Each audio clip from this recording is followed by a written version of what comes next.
Everybody's looking for that next stash running back, that next lottery ticket to pick up off the waiver wire. We got a few new ones this week, but the one everybody's really looking at right now is Tank Bigsby. Saquon's banged up, but it's not too serious. Tank had some big runs last week. We're going to deep dive him here today. We're going to talk about the good, the bad, the ugly, so you can make your decision for your team whether or not to pick him up. We're going to look at the advanced analytics.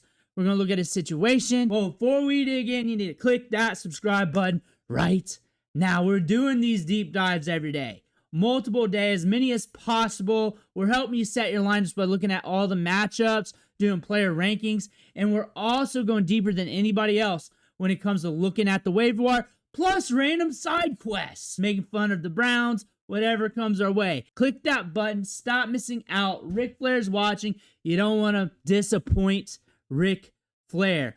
But Saquon's banged up. Does not seem too concerning. Does not seem bad. It's a groin issue, but you don't know if that's going to pop back up or just be nothing going forward. Also, what this tells us, we're going into week 9, and we do not want our studs going down without having to handcuff, especially if you're low on fab right now, because you ain't going to win that bidding war. If Saquon goes down, you got to bid on Tank. Bijan goes down, you got to bid on Tyler Algier.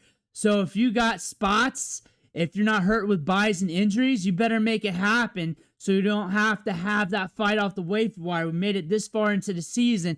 It would be a shame you make it to the playoffs, you lose your running back, and now you got to go up against your backup who's going to be getting all the work, all the touches, and it's probably going to be a plus matchup. And Tank is the stash running back on this team. He is the handcuff running back to look at here. We saw him bust off 100 yards last week, 9 carries, and he looked explosive. He looked good. He looked solid. He looked more explosive than he did at Auburn. He looked solid for the Eagles. Like, they got themselves a gem. They're getting more out of him and those few carries than what the Jaguars did. Like, he's been looking solid, and it's just a small sample, but it looks like what we are expecting from him when he was coming out for the draft. And over at Auburn there, we got 1,000 yards during our sophomore season. 834 yards as a freshman in the SEC. That's very hard to do. That is a hard thing to do. This has been a steady running back. 3.69 yards after contact per attempt on his career. We can catch the ball, make some moves here. 9.8 yards after the catch per reception. We can eat up yards in space. Saw that a little bit with the Jaguars last year. You saw that last week. Back-to-back seasons with over 1,000 yards off scrimmage there. When you count in the receiving production, bigger physical running back who can also catch the ball out of the backfield and handle a lot of touches.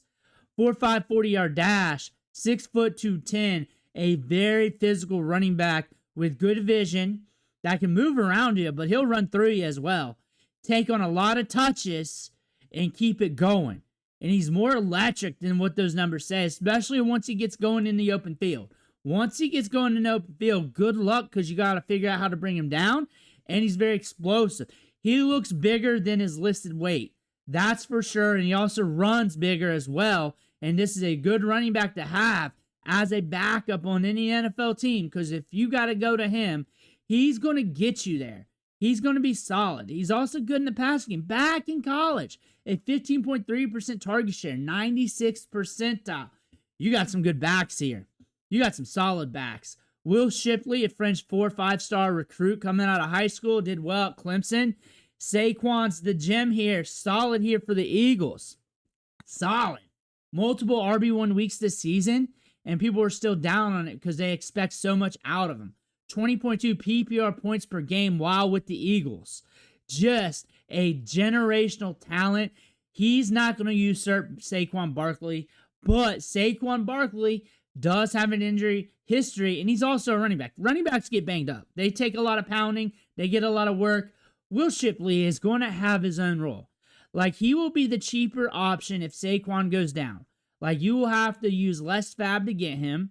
He will get a little less work, but he'll get work in the passing game. Would not be surprised if he puts up 10, 11, 12 points randomly, even with Tank out there, sharing the workload with him. He's a good back out of college, out of high school. Like, this is a back that could help out this team if something does happen to Saquon. It could be a little bit of a committee, but what you saw from Tank is rather solid, and A.J. Dillon was a healthy scratch in this game. Good size adjusted athleticism. It's just we were not really getting it done on the field. We were all right between the tackles. Healthy scratch right now. You saw Tank come in. He looked solid. He got Wally pipped even though he wasn't hurt. Healthy scratch. He got scratched up by Tank. It looks like here, true yards per carry. And you're looking at these numbers. They ain't too bad. Not too bad at all. You got 6 there for Shipley, 4.99 for A.J. Dillon. Saquon, 3.21. Yards created per rush, 2.46. 3.5 for Tank Bigsby, 3.25 for A.J. Dillon. Not too bad. They're all good in their own ways. This is a very solid depth chart at the running back position for the Eagles. Like, they got solid depth. When you're looking at their roles in the passing game, route participation rate, Tank hasn't been getting a ton of snaps, a ton of volume there. Will Shipley will get work in the passing game. He will be running routes. His routes will increase a good bit. If Saquon gets hurt, he could surprise you with some fantasy production here and there. What we saw from Tank was good, was solid. And you're just counting on him taking touch after touch after touch. He will also get more work in the passing game. He has a good receiving profile coming out of college. This team runs a lot of plays. They get a lot of plays ran, and they also run the ball a fair bit. They throw it to the running backs a fair bit, but they do have Saquon, so of course that's what you do. But they also, when you look at the backs they paid up for, they traded for Tank. They made sure to get a bigger running back that can take on carries up the gut, a lot of pounding, and catch the ball out of the backfield. Will Shipley can catch the ball out of the backfield. A.J. Dillon, veteran, good size. He can catch it a little bit, but he's also very explosive in space. They also run a lot of no huddle. 19% on the season. The highest right now on this list, 23% on the Saints, but they're in the top half of the league when it comes to plays ran. Not the fastest team out there, but they're also got almost a 50-50 split when it comes to pass to run game plays. They like to run the ball. They like to move it on the ground, but they got Saquon. That is the variable there. It could change a little bit, but Tank has proven he can get it on the field, especially give him a little bit of space. You're looking at these matchups. I don't see it mattering unless Saquon gets banged up. Saquon sounds like he's good to go for the Packers game, so it's not like you're going to start him for the Packers game because we got all news saying Saquon's going to be fine. So now we're just waiting to see if anything happens to Saquon, if this groin injury pops up again, or any other injury. There was a week or so ago where he came out for a couple plays, came back in. He's a running back that's getting a ton of touches. Any running back in the league that's getting a ton of touches, they're usually top backs. They're top backs for a reason. They're getting all those touches for a reason. And those backs take a little bit more pounding. And if they got a good handcuff, usually teams invest in their backup. So they're good to go if something happens. They're a team that's pushing for playoffs. They got another running back there just in case because they're pounding it out more with that stud running back. I mean, you look at Bijan, he's got Tyler Algier. This team invested heavily at the running back position. Kyron Williams, you're looking at Blake Corum, they drafted Hunter, on down the line. Achan, they made sure to get Ollie Gordon. He was cheaper in the draft, but this is a very deep, talented running back class. They made sure to make that investment, even though they spent a 4th-round pick on Jalen Wright last year. And just down the line, making draft picks, making sure you got a solid backup. Cowboys game, maybe you throw them out there just in case they just eat up that defense since everybody's eating it up. But so you're just waiting on that injury, just seeing if that happens. And you're not hoping or rooting for an injury, but you're seeing if that groin injury pops back up. And then on top of that, if you got Barkley, and we're approaching the double-digit weeks, and we're not too far away from the fantasy playoffs. You do not want to go into the fantasy playoffs and then lose Barkley and then go up against Tank, and then Tank's got an okay matchup. He roads dogs it, and you could have just had that stash right away. It's an insurance policy. It's an insurance policy to have your back cuffed, especially if you got a good back behind him that has upside. You see the upside there. The downside is Barkley because he may not go down. Plus, there's other stashes. everybody should at least stash one running back. The thing is, when those high-profile backups, ones who can catch the ball out of the backfield, that's explosive in space, that's on good teams, that has good matchups, that when the starter goes down, you saw that with Trey Benson. We didn't really have that last year. Like, I preach this every year. Pretty much the channel's built on just having a stash running back. If you really watch my content, I talk about lottery tickets and stash running backs. There's very few stash wide receivers. There's very few stash tight ends. There's a fair amount of stash tight ends this year. It's a good tight end class. Wide receiver was very slim this year when it comes to NFL draft prospects. But the running back position, like there's the Trey Sermon effect.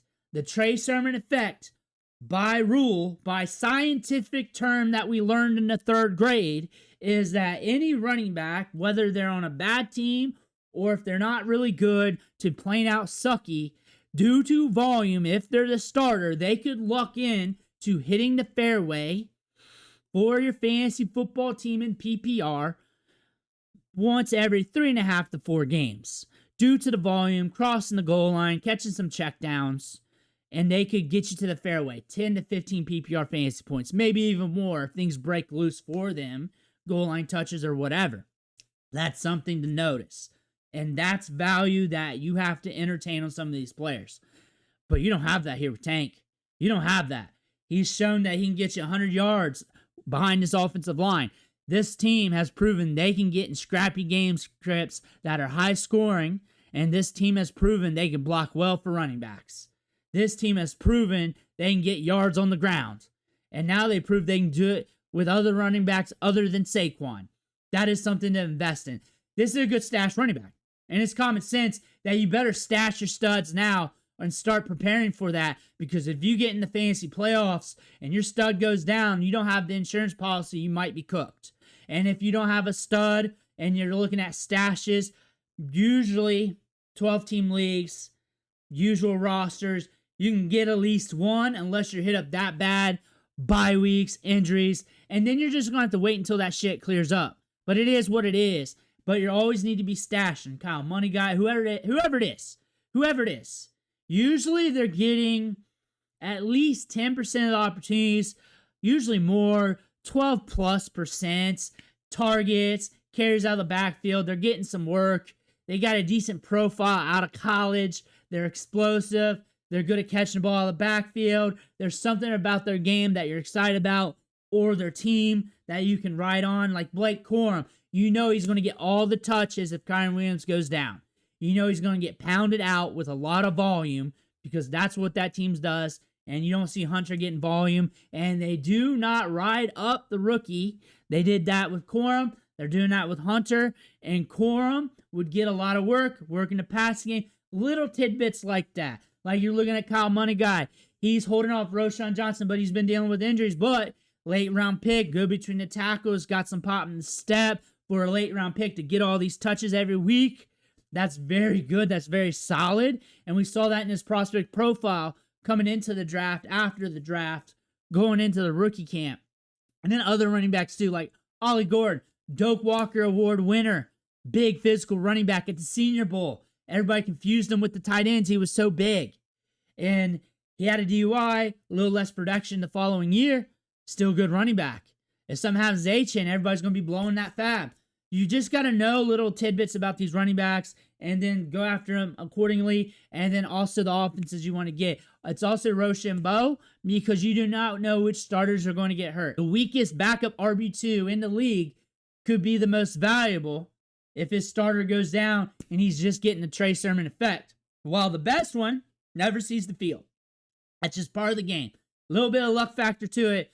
But the part of the strategy is that last bench spot, as long as you're not severely banged up, hit up so bad with bye weeks, you're not usually using it. Maybe once or twice a year. You got more upside if you hit on that stash play and you hit on a major way, whether it's 3 weeks of the season, that running back goes off with 3 RB1 weeks, a couple blast off games, and an RB1 week, or a full season because it's a rookie that went off. You never know.